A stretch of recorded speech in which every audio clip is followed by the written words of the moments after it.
But then another part of it is, if we have a concern, the pros and the cons. Ma'am, ma'am. Look at me. Ma'am! It was a violent, split-second decision. I flipped out. I couldn't take it no more. Marie Wren lunged toward the man accused of stabbing her sons to death and burning their body. Are you some type of racist? Are you got some type of relationship going on? Which one is it? Huh? Are you a secret Ku Klux Klan member? No, sir. Is that what you really are? No. Okay. Put the axe down. Step away from it. Step away from it. Let me see your hands. A courtroom is supposed to be a place of rules, calm, and control. A place where justice is debated, not threatened. Yet sometimes the most dangerous moments don't happen in the dark alleys of a crime scene. They unfold in front of a judge, on camera, inside a courthouse, a defendant refusing to stand, a man walking into a courthouse with an axe, another threatening judges repeatedly while facing murder charges. Today we're exploring real incidents, real charges, and real consequences surrounding three of the most explosive courtroom cases captured on video: Tobias Roman, John Carl O'Brien, and Bryce Rhodes.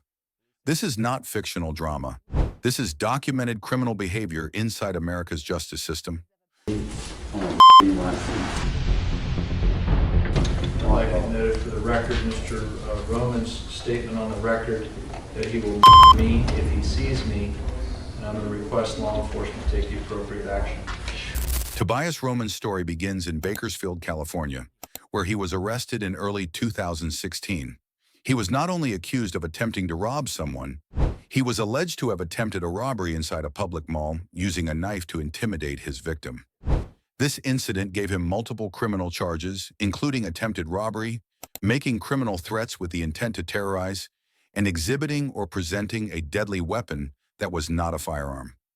Roman did not use a gun, but in U.S. law, a knife displayed during a crime meant to intimidate or threaten is treated as a deadly weapon charge.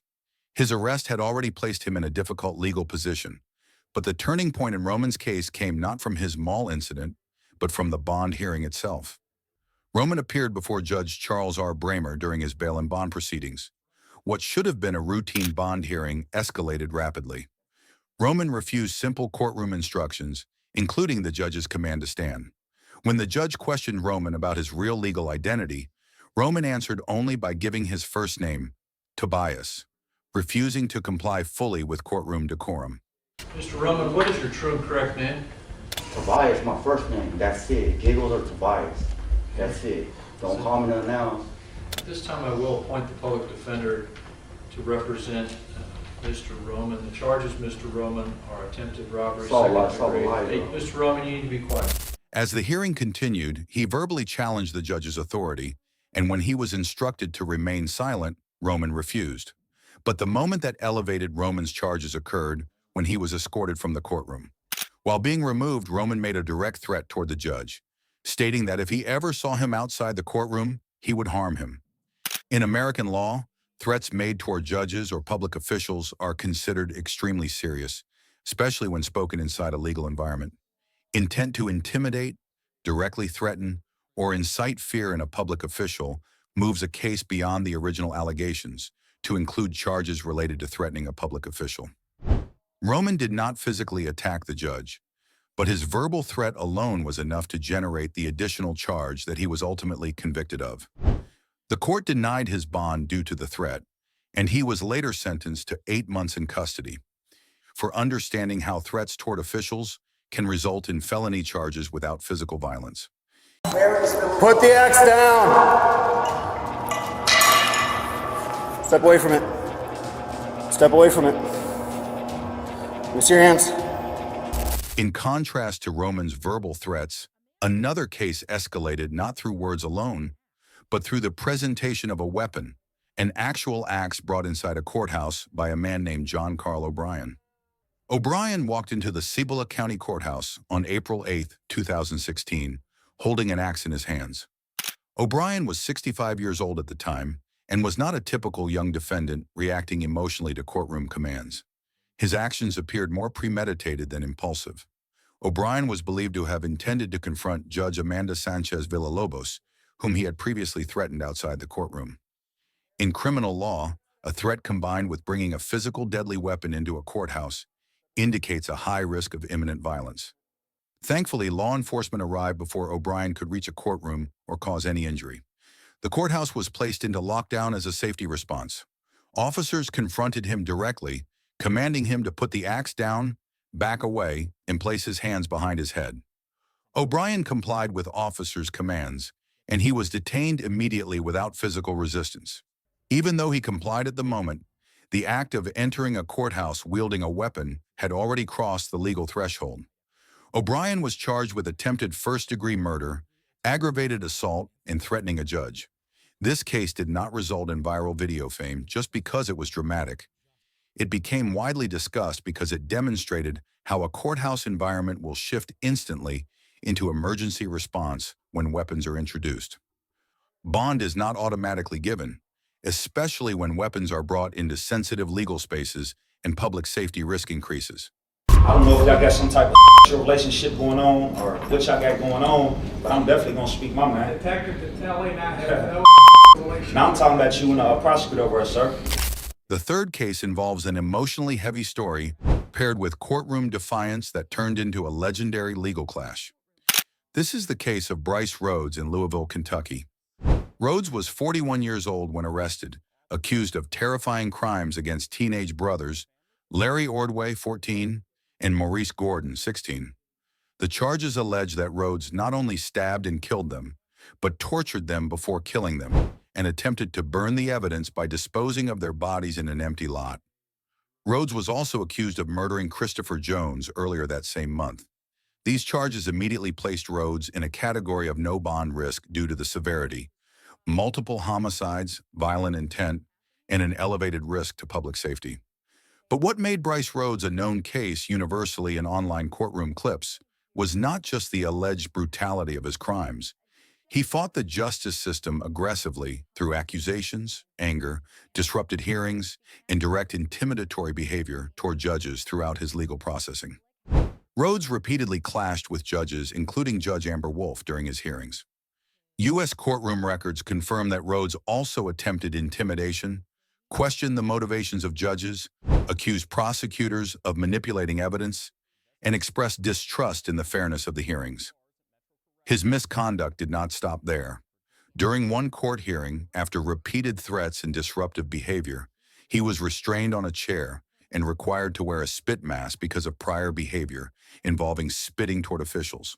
Rhodes In the answering U.S. to justice terroristic, system, threatening, and when wanton a defendant endangerment charges displays this morning in repeat court in behavioral Louisville. volatility, They're added to a long makes list of legal charges he already terroristic faces. threats, or attempts intimidation of participants in the legal process, restrictions are placed to ensure that hearings can proceed safely.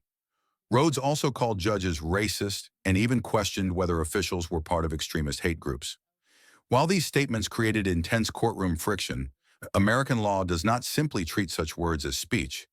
It examines the intention behind them, especially when intended to intimidate, silence officials, or influence legal proceedings through fear. Rhodes also threatened judges by claiming he would find out where they lived, behavior the court treated as criminal intimidation toward legal participants. Judges are not public celebrities.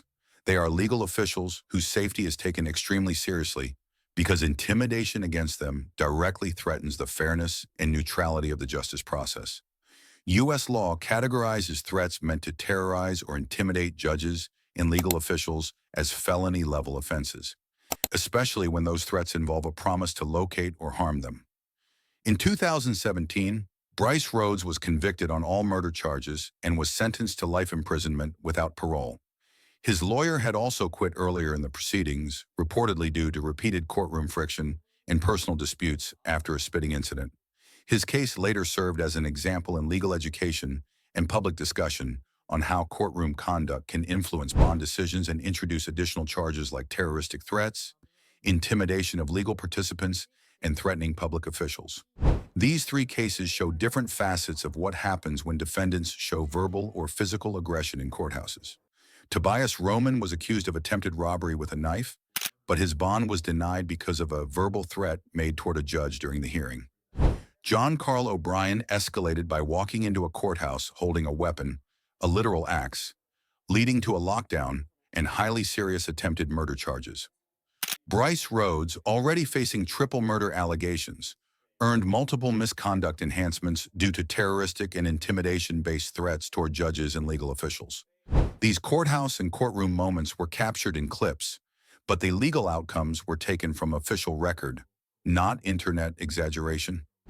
Each defendant demonstrated different patterns: rebellion, escalation, and psychological volatility, and the justice system documented each one based on conduct, intent, and threat level, not theatrics. Before concluding, it's important to clarify what bond means in the American legal system. Many people assume bond is a guaranteed human right. In the U.S., bond is not a right. It is a safety-based decision primarily centered on public risk. A threat made to a public official during a court appearance is serious enough for bond denial, even without physical violence, as seen in Roman's case. A weapon introduced into a courthouse elevates charges drastically due to assumed imminent violence risk, as seen with O'Brien. And a multi-homicide defendant making repeated intimidatory statements toward judges can earn terroristic and intimidation-based felony charge enhancements, as proven in Rhodes's case. Courtrooms don't remember emotion. Courtrooms remember record. Judges don't react to volume. Judges react to legal risk. And when defendants threaten the courtroom's neutrality, whether through words, weapons, or intimidation, the justice system responds with denial of bond, lockdown protocols, restraining measures, or future felony charges if intent is proven. These outcomes now stand as documented legal lessons, and those lessons extend beyond courtroom drama. They're reminders that crime inside a courthouse doesn't fade when the camera stops. It lives in record, it lives in charges, and sometimes it lives as a life sentence.